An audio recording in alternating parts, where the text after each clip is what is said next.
Oh, wow. She even told us that. Okay. Hey guys, tonight we're going to start our first in the series of shakers that we're going to make. And these are shakers that we use for making sounds with burned out light bulbs and sticks. I brought one. I showed this to Leslie yesterday. It's my favorite shaker that I have. And part of it is because it's a piece of driftwood that I found, but look at that.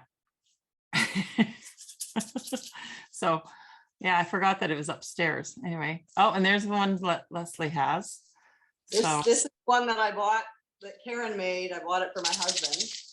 Quite noisy. Yeah. And then the one I made is not as noisy, and I want to make another noisy shaker. So that's my goal. Excellent. This is mine, Karen. It's the pink one that looks like a club. Yeah, that's great.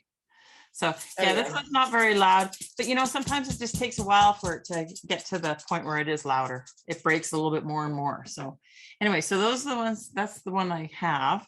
I found as I pulled out my box, I have two other ones that I haven't finished. So they're sitting here.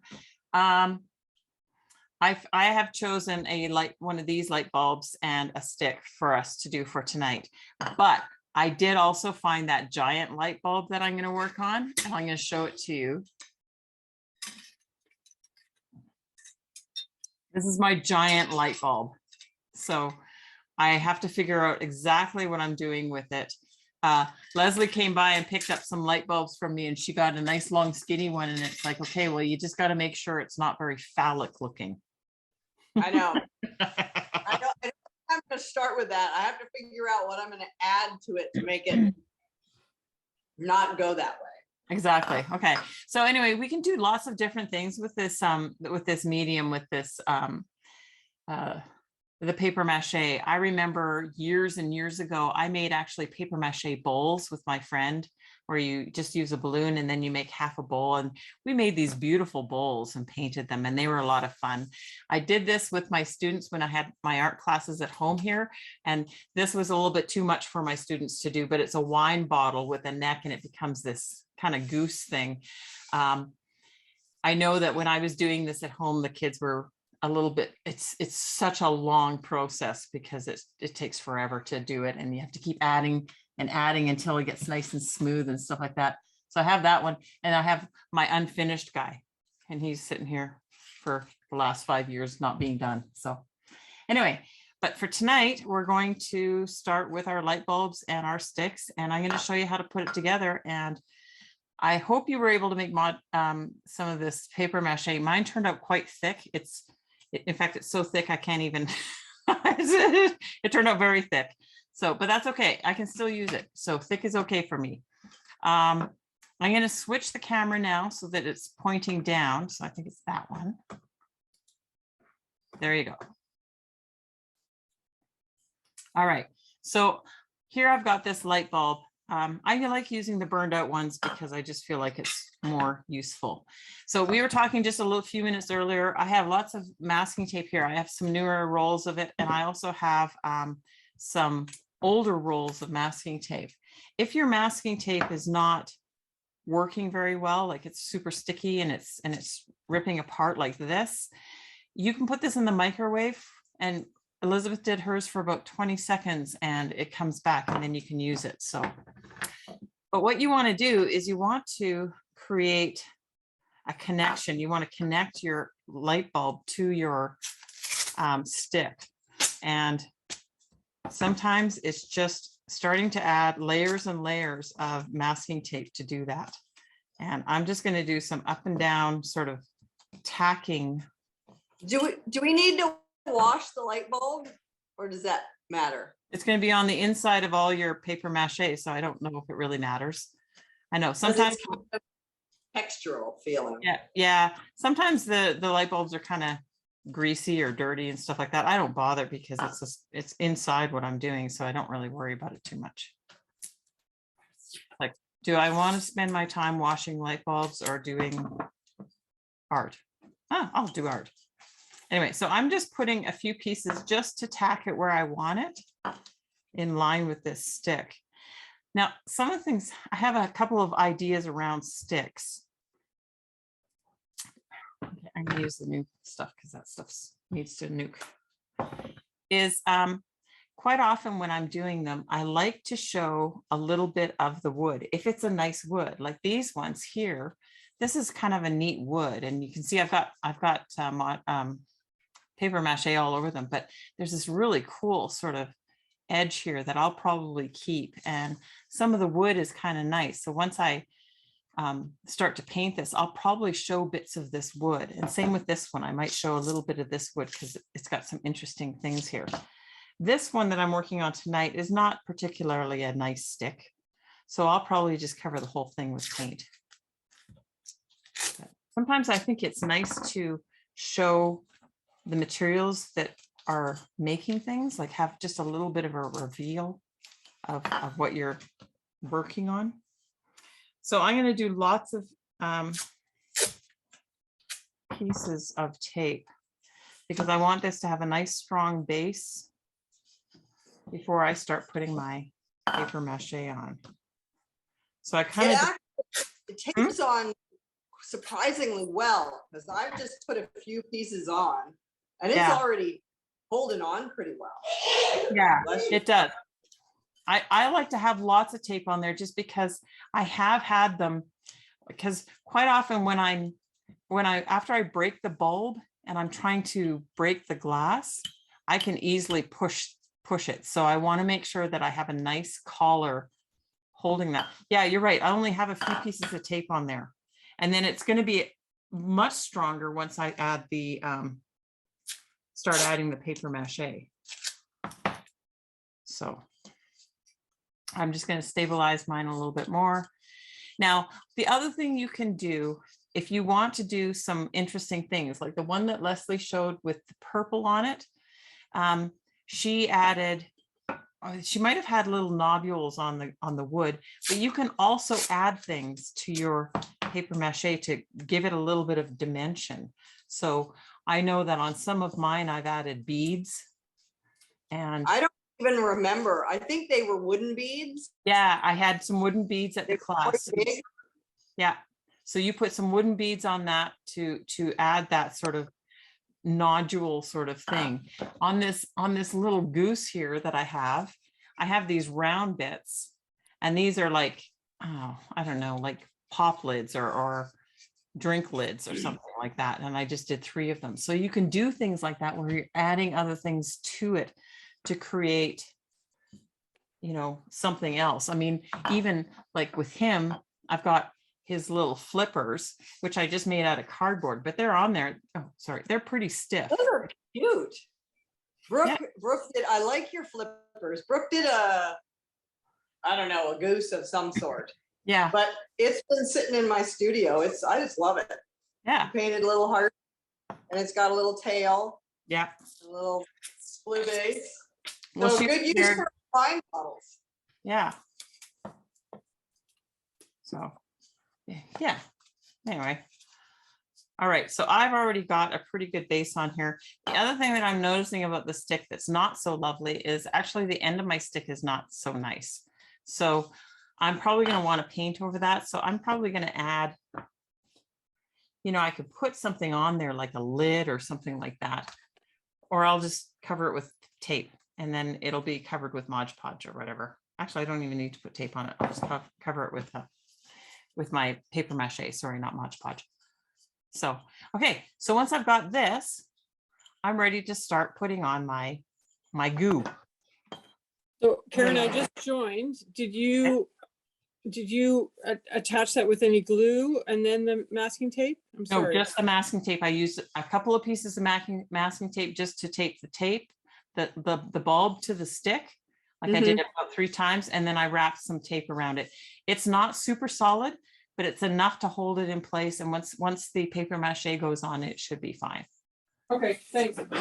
And if you wanted at this point to add things like, you know, if I wanted to make this look less like a light bulb, I mean, that's when I could start adding things to it, like, you know, some beads, or, you know, even just like, you know, if you had like a tape roll or something, like an empty tape roll, I could put that on there and then carve around it, and I'd have this kind of relief on there. So you could do things like that if you wanted to.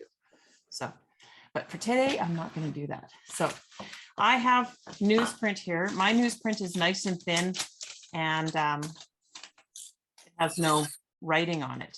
Now, if you are using flyers and stuff like that, that works just fine. Using my very thick paste. So I can put my paper in there and then just sort of, I kind of wipe it on the edge of my little thing and just stick it on there.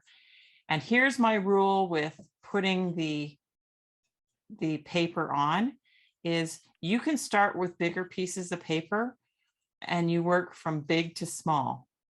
Okay, and you just want to get it down, and you're going to want to do like maybe 3 layers of paper over this whole thing. So yeah, I'm using quite big pieces of paper, and I might get some wrinkles and stuff like that, but that's just the nature of the medium. And then your fingers get all gooey.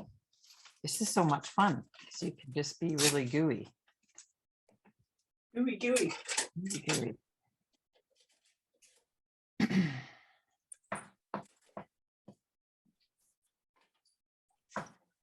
And I'm trying to go as fast as I can so you don't have to sit here and watch me do the whole thing. But you guys, some of you guys are working on this. So this piece, I didn't even put in the goo because I've got enough on my bulb and on my hands that I can just put it straight on there.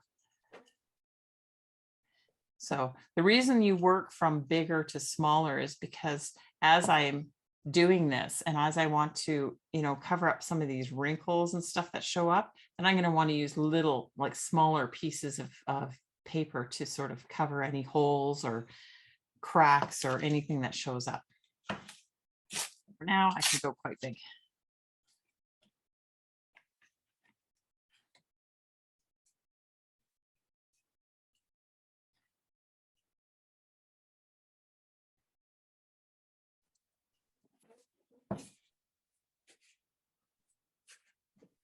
Now, sometimes when people are making paper mache, in some recipes, if you look it up, they'll say to add glue to it. I've never had to do that. It's pretty strong by the time I get through it. Some people use glue instead of the flour because the flour can. I thought they well, no, you can do it. You can do it just with glue and water, or you can do it with glue and flour and water. With the flour, you sometimes run the risk of, if you're trying to keep it, that it'll go moldy, right? Oh yeah, if you keep your paste for too long, it'll go moldy. It gets smelly. Yeah, it's pretty gross. That's all right. It'll be good for 2 weeks. Just keep it in the fridge. Yeah.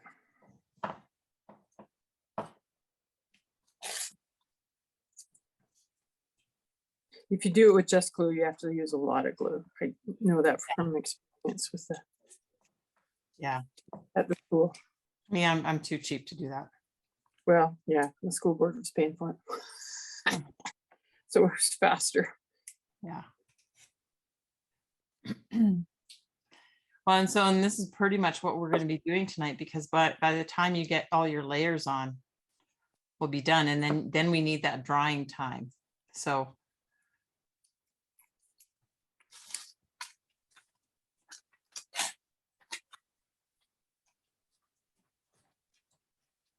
and you can pre-rip all your paper and stuff. I didn't bother.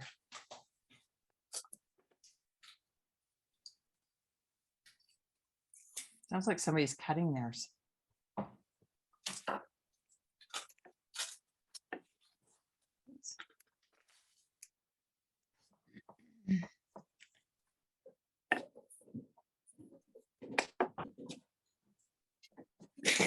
Hey.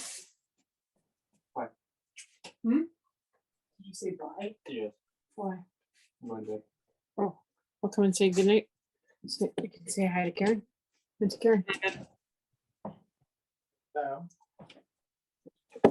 They're busy. It's okay. What you need to Come and do is see. you Good. gotta research how much power costs down in Dallas and use those. Hey, Karen. Hello. Yeah. Dan Hi, said Sam. you Yeah. he's got early morning, so. Okay. All right. Everybody's coming by.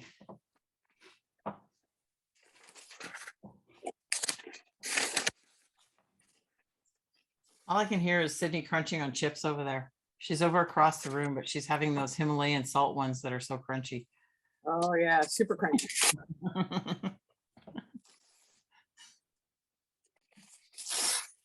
Oh, so you bought some more at Costco today, did you? Yes, we went to Costco because my company this weekend ate all mine. Oh, yes, they did, didn't they? They had a lot of company, didn't you? Yes, I did.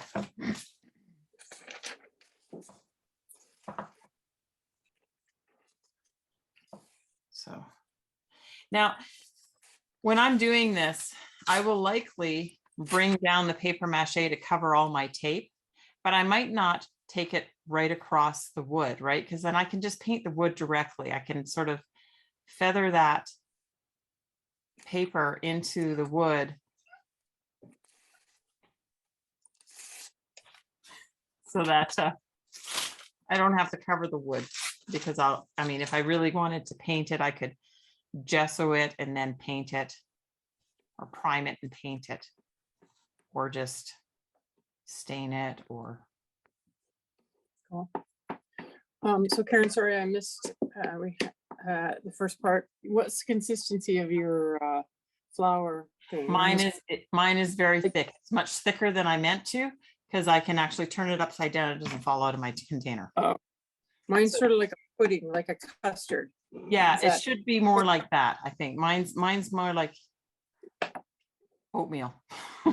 So that's okay, because it still works, and it's fine. Sometimes if it's too watery, then you're getting drippy and stuff like that. So I would and it tend to, takes a long- Sorry, and it would take a longer time to dry, I guess. yeah, but it doesn't matter, because we're not going to be doing anything with these until next week anyway. So you'll have a whole week to let it dry. Now, that Yeah. doesn't mean to say that you can't, tomorrow go and have a look at it and see if there's another layer you want to add on there or something like that. You could do that throughout the week. Even if it's not completely dry, you can Yeah. add on. Yeah, you can just go back, and if you see, like, if there's a spot that's super wrinkly, or you missed a spot, because sometimes you do, especially if you're covering up tape. Sometimes you just, if it's the same color as my newsprint, so then I miss it, or I miss a spot or something like that, then I can just fix it the next day. You have to be okay with being gushy with this one. Yeah. I was always so surprised when I'm doing this with kids in the class, and they were like, ew, it's gross. And they were, I thought kids like getting their fingers all mucky and gooey, but I was always surprised when I had kids who just didn't want to touch it because it was too gooey. Yeah. They get upset. Yeah. It's like, I thought that was part of the fun of being a kid, is getting messy and gooey.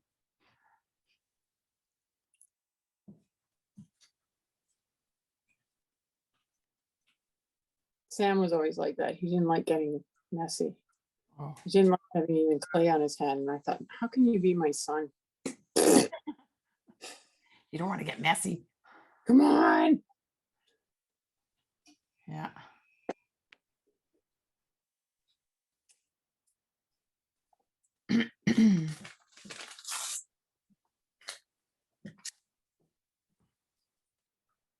And how many layers of paper are we looking to have? Like, what would be the minimum? I would try to go for about 3 layers. Sometimes I'll make my layers around where the join of the bulb to the stick is. I'll make that much thicker, because then then it's just a little bit stronger, because when you go to break the bulb and if you're tapping it or playing with your shaker and you're hitting it on something, it'll start to fracture if you're too rough with it. Yeah. Okay. Okey-dokey. So, and like, I mean, I might just, like, down by the wood, I might just do one layer, right? Because I'm trying to just smooth it out so that I don't see much of a ridge where it's sort of, it's seamless. You can't see where the wood starts and where the paper mache starts. Mhm.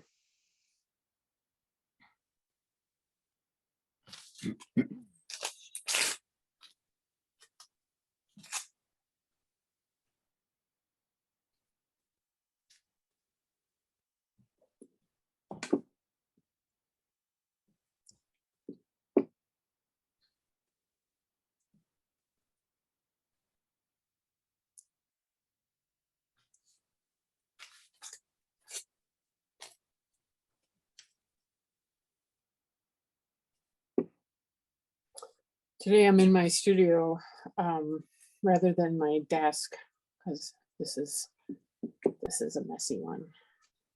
Mhm. Oh, that's a good idea.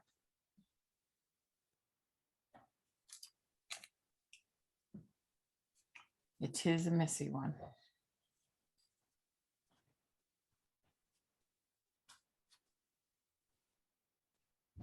So I made my glue earlier today. I'm hoping I've got a good consistency.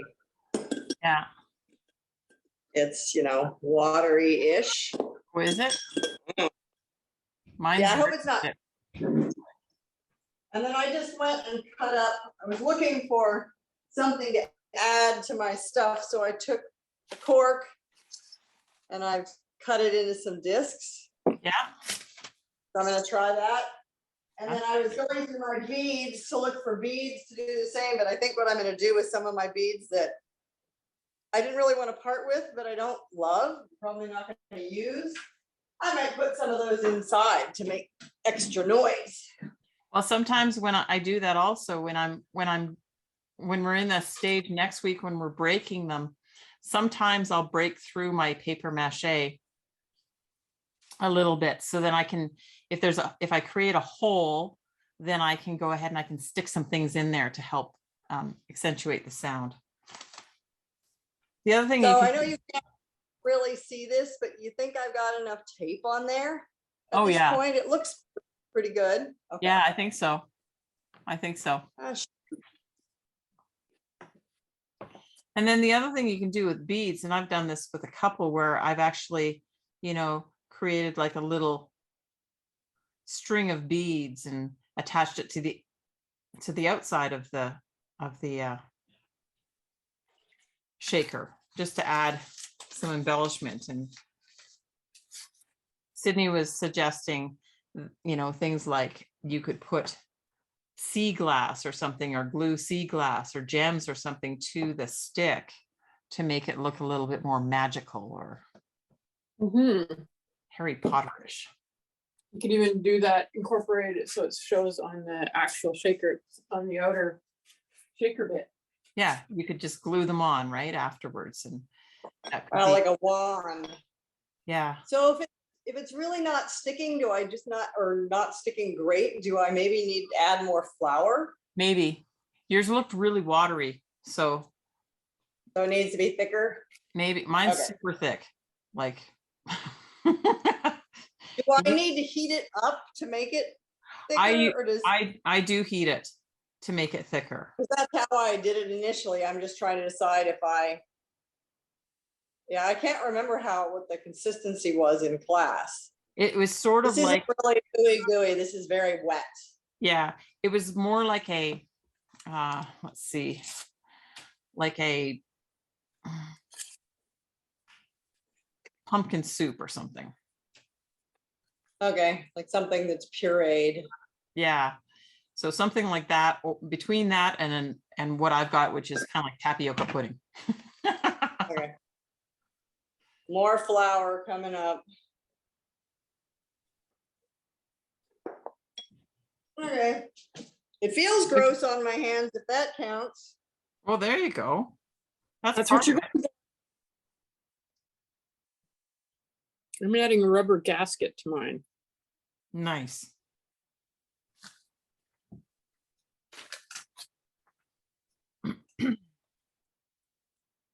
Just sort of a ridge around the.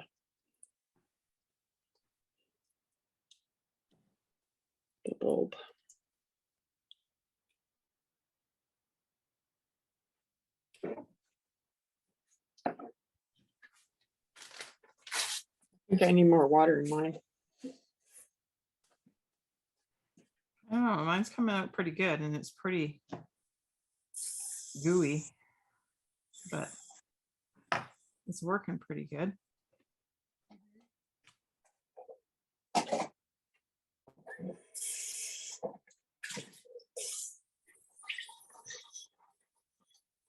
Interesting sounds. Hmm? Interesting sounds. From all this, everybody doing. Well, different adding things. water and it's making weird noises. It's like, Mhm.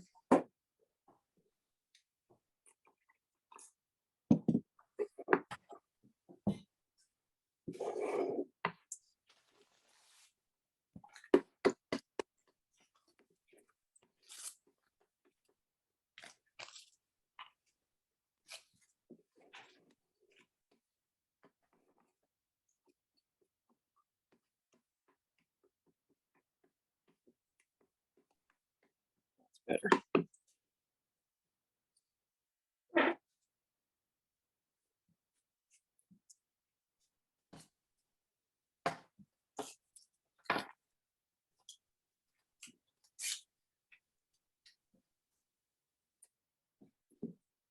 so I'm pretty close to having one layer over the whole thing so far.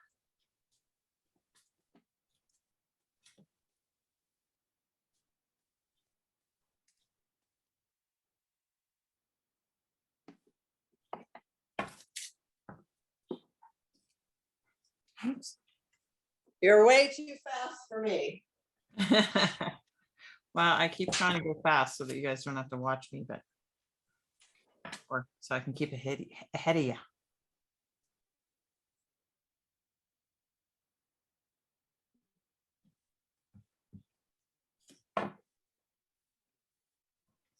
So now that I've got that first layer on there, my second layer is going to go on with smaller pieces.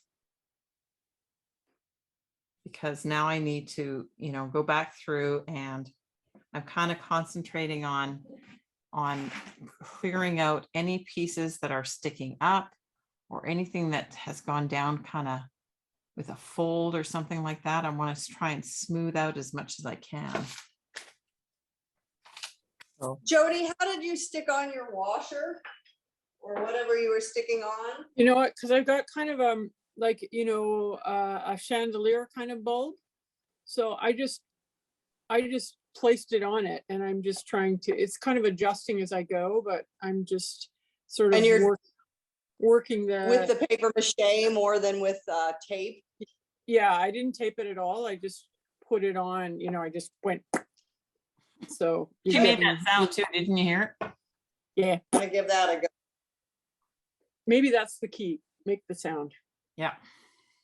Good to A know. nice, a really nice wide gasket, because I keep all kinds of stuff like that in my studio. Do you wonder? It's like now you know where I get it from. Oh yeah. We come by it very honestly.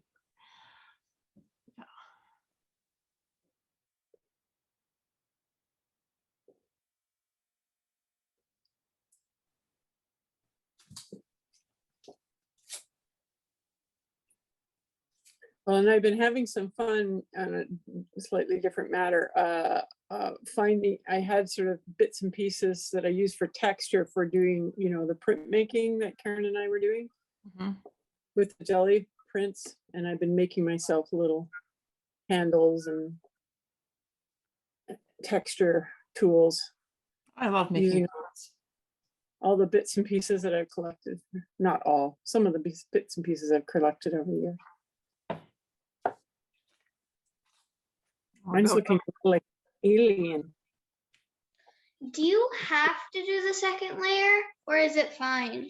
No, you're going to need at least 2 or 3 layers, just because you want it to be nice and thick so that when you go to break it, you want it to be strong, right? Or else if it's just one layer, it's not going to be strong enough, because once it dries, you need to make sure that it's going to stick together really well.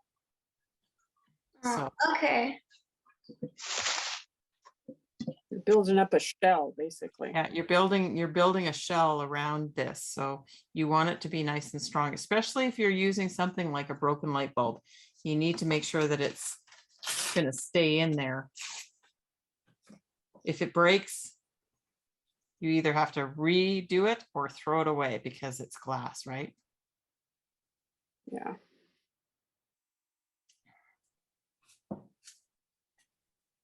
Chloe, how are you doing with having this messy stuff on your hand? It's all right. Yeah, it's fine. Good on you. Good job. I just have a tub of water Uh-huh. that Oh. I get my hands in. That's a good idea. I should have thought of that too.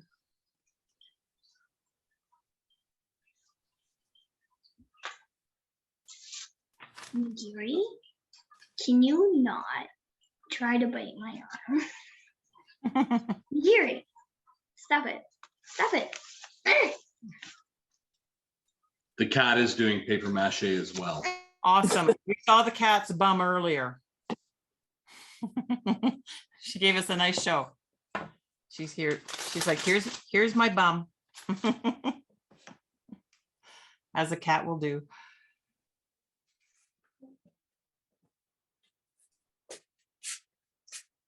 Oh, I know. Pots. Okay, so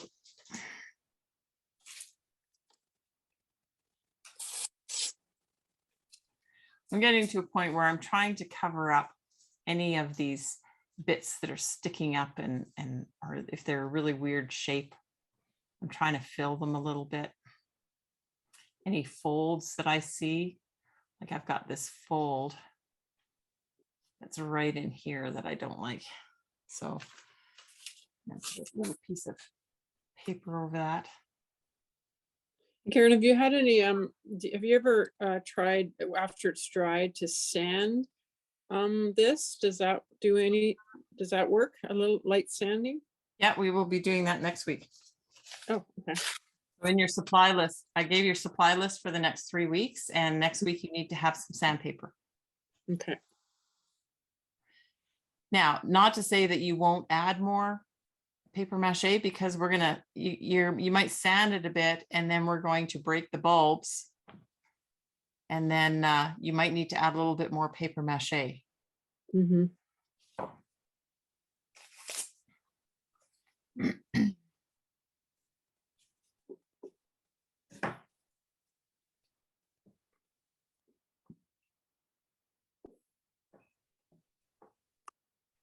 Brenda, I guess it follows that you're doing this in your kitchen since you're working with flour and water. Yeah. Yes, I am. And I came home from Calgary with a bag of goodies. So I'm set for quite a few projects, I'm sure. Yeah. Excellent. Yeah, I didn't just give her paper mache. I said, here, take some of this too, and some of this, and some of this. That's great.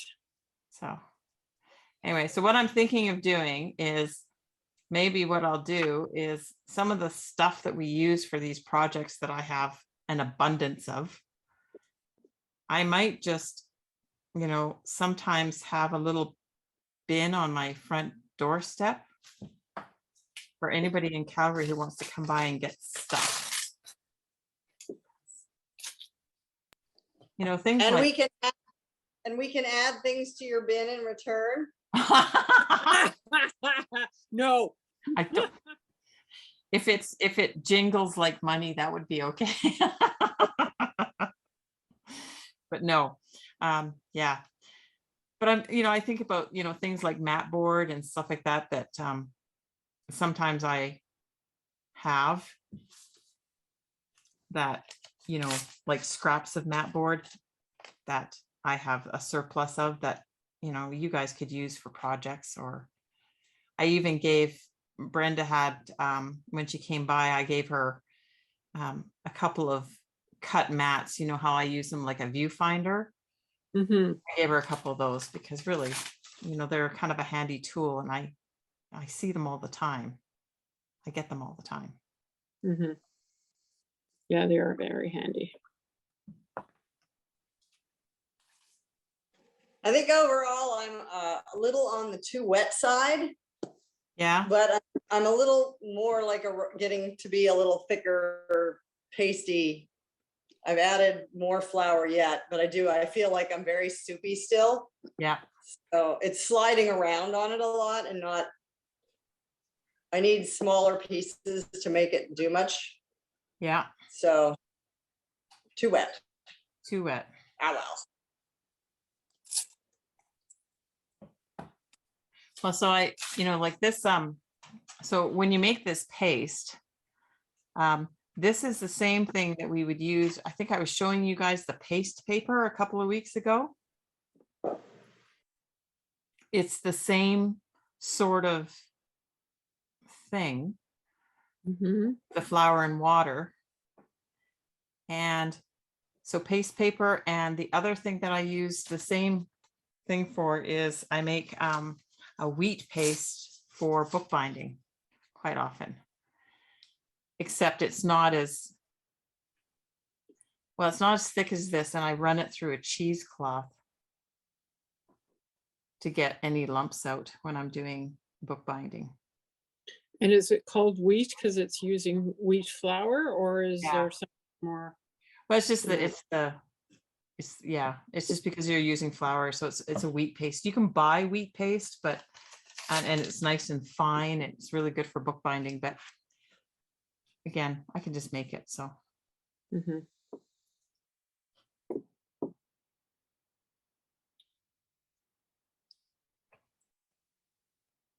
it's just harder because you got to put it through the cheesecloth.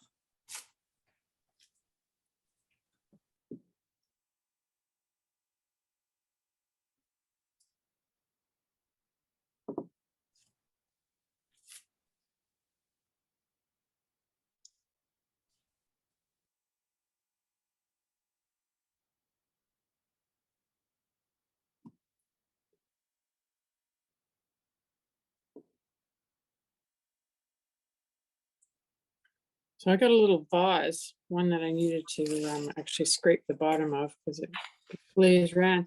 But I'm finding that very helpful in terms of just, holding up my thing while I'm working on it. Well, that could work. Yeah. I'm just I'll just laying mine down. Yeah. Especially since I put the gasket on, it doesn't shift like if I'd laid it down. So, Yeah, anyway, I'm just sharing that. that's nice. That's good. That's how we learn. I'm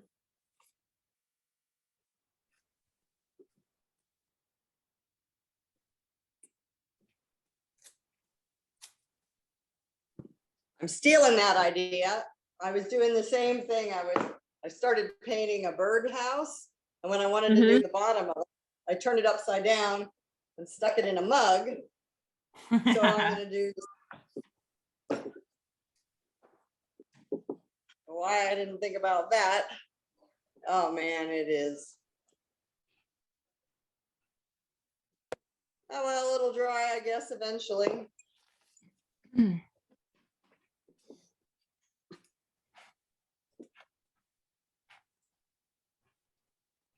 I think we were really spoiled in your class too, Karen, because you came with torn up paper or sort of torn up paper. Oh yeah. In the class, I supplied everything. We had no idea how much work. That's where one of these comes in handy. Oh, is that your Quick, cutter? fast. Yeah, I heard you cutting. Cutter. I'm wondering, like, I'm finding it's hard to keep track of how many layers I have on there. Can I you know. have too many? I don't think so.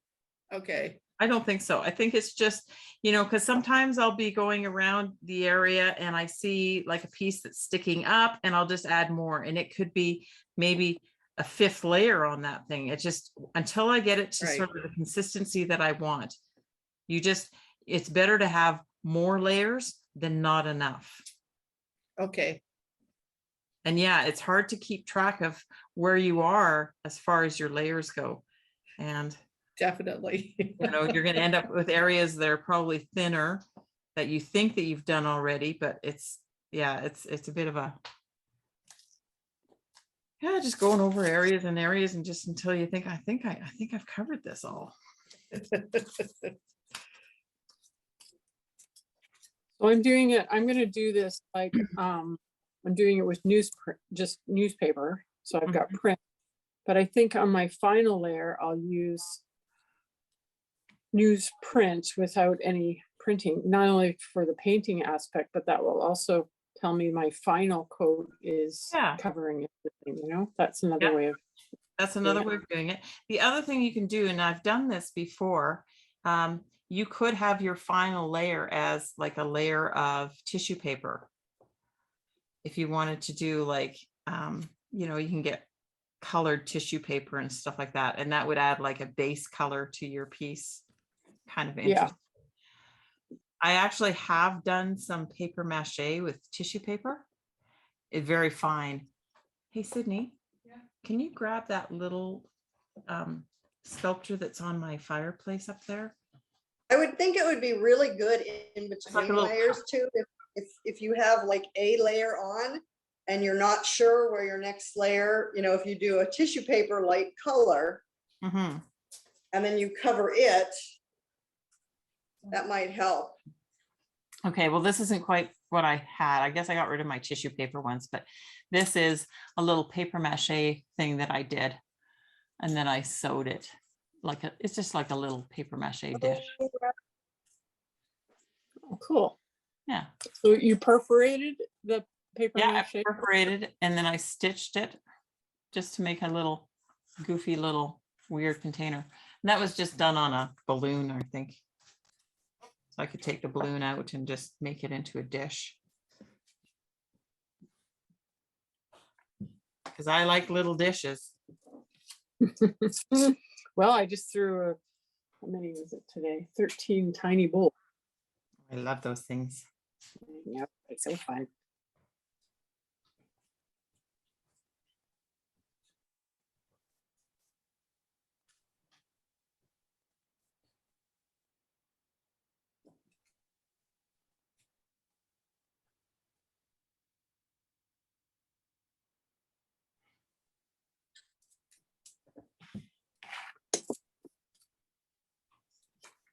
I feel like I have a long way to go to get to my third layer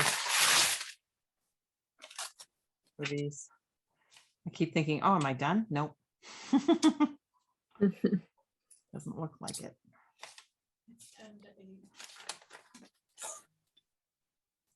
Should have used a smaller light bulb, baby. I know. Why did I use this honking one? I can't, and you know, and I'm looking at this giant one that I'm gonna do, and I'm like, oh boy, I don't know if I can get it done for next week. But that'd be kind of fun to show you guys if I get it to a point next week. So I might be doing a lot of paper mache this week. Did you see my big light bulb, Jody?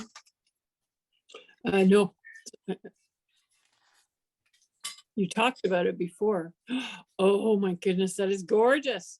Isn't it? It's so beautiful. You know, but I also like I like the actual mechanical in it as well, which you wouldn't get to see, but that's even just for what you're gonna do, that's fantastic. Yeah. Well, it's funny because I've had it for so long and I was going to get rid of it. And then I told you guys about it. And then I go to look for it. I'm like, where is it? Well, I know I didn't get rid of it. I'm looking in the garage. I can't find it. It's like, where did I put it? It took me a while to find it. Was it in the garage? Yep. I put it in a safe place because I was putting it in the garage. I was going to get rid of it. I thought, why am I keeping this stupid thing? I'm never going to do it. Just get rid of it. So glad I didn't. Yeah, we are too. So we'll see if I get it done this week. It was insulted and it hid from you. It must have, yeah. Knew I was Offended. thinking of getting rid of it. Yeah. She'll come around. Come around. I'll just hide so she doesn't throw me out.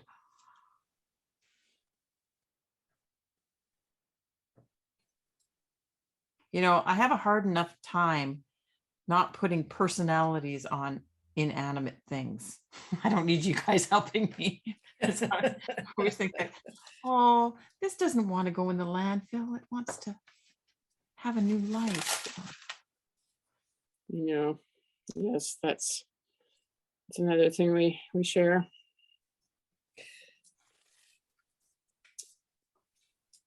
I know I hated when I was a quilter. I couldn't throw any, like even small scraps of fabric away because I just felt so bad for it that, it got created and spun and woven and printed and everything and never get to fulfill the measure of its Oh my God, I thought it was just me. creation. No. Hey, so you know what? You could use scraps of material.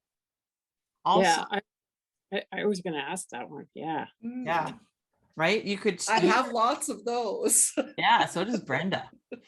Well, now you're gonna make me feel bad whenever I get rid of some scraps, but I have a friend that turns the scraps into beds for dogs, and she donates those to a park here, the SPCA. Wow. She has a daughter in High River, so she takes beds up there. Her husband works in Brooks, so she takes beds there. So I don't feel as bad about throwing away bits of scraps. Sometimes I still do, but at least if I know they're going to have another life, then I'm okay with that. Yeah, me too. So Brenda, how does she use the scraps to make the beds? Just as fill? Yes, yeah, just as fill, and our quilt guild saves for her. Oh, she gets tons of scraps, but sometimes she gets a few extra things in it too, like scissors, Kleenex, all that kind of stuff comes in the bag. Yeah. Me too. Yeah, the Kleenex is gross, but That was my daughter who just jumped up and down. So I have a friend who does fine art quilting, Susan Carlson. She lives in Oh, I Maine, took a class from her. right? So I have two, and I've got one of her pieces, and I've been trying to finish a couple pieces that I started. But that's one of those places where you're encouraged to use little tiny bits, Yeah. really tiny. That's funny that you took her class. Did you do Yes. that here when she came to Yeah, when quilt she was art? here in Canmore. Wow. What year? Oh gosh, it was years ago, like maybe 2006 or something. I don't know. I can't remember. It was a long time ago. I might have been there one of those. She was coming here and I didn't even realize that she was coming here. And then she figured out that I lived here. And I went out to two of the ones she had in Canmore, and one was at Rafter 6. Yeah. So, yeah. And she taught the fish. Yeah. You Yeah, guys did the same thing. Yeah, I have two fish hanging in my bathroom. And I started a Harry Potter quilt, but I've never finished it. I have one fish which needs lots of attention, and then I started a sun that I'm much further along with. But I have no quilting background. So playing with fabric and color is one thing, and the whole notion of quilting scares the pants off of me. Well, one of those fish, I won a ribbon at the Calgary Stampede for. Look at you. No, that's not a surprise. Look at all your stuff is so beautiful. Oh, thank you. Okay. Well, this is definitely extremely soupy. This is way wetter, I'm sure, than the last time we did it. Yeah. Oh, well. It will dry, right? It will dry. It'll dry. Eventually. Yeah. Okay. Next year. By next week, yeah. Okay. No, next year. Next year. Put it in front of a fan. It'll be fine. It's so So just dry for the- here. Hmm? I just had an idea for mine because mine comes to this little, I don't know if you can see, let's see, because it's kind of the background, comes to a little point. Yeah.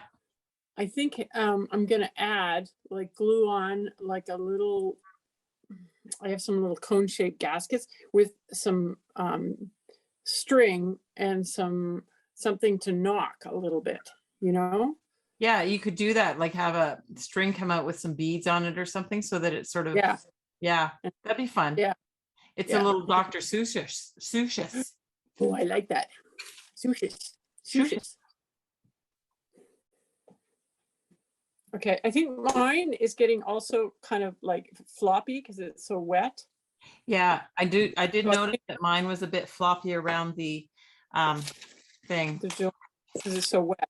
So I Well, think I'm gonna stop and I can add, build up my third layer when it gets a bit of dryness to it. Yeah, you could do that. Mine's so thick that I can keep going, but we are pretty close to out of time for tonight. Yeah. So I'm going to leave you guys doing this. Next week, we're going to break the bulbs. So make sure you have enough layers on there. If you need to give it a rest and then work on it in a couple of days and add some more, then you can do that. And other than that, do you want to switch it back to? I think I'm gonna try one tissue, like colored tissue paper layer so that I know where I've left off. Yeah. And I don't like all these little corners. They irritate me. So Yeah. I think I've done better if I've torn strips. Long, slender things seem to wrap around, and it might have the size of the bulb would. Well, and influence that.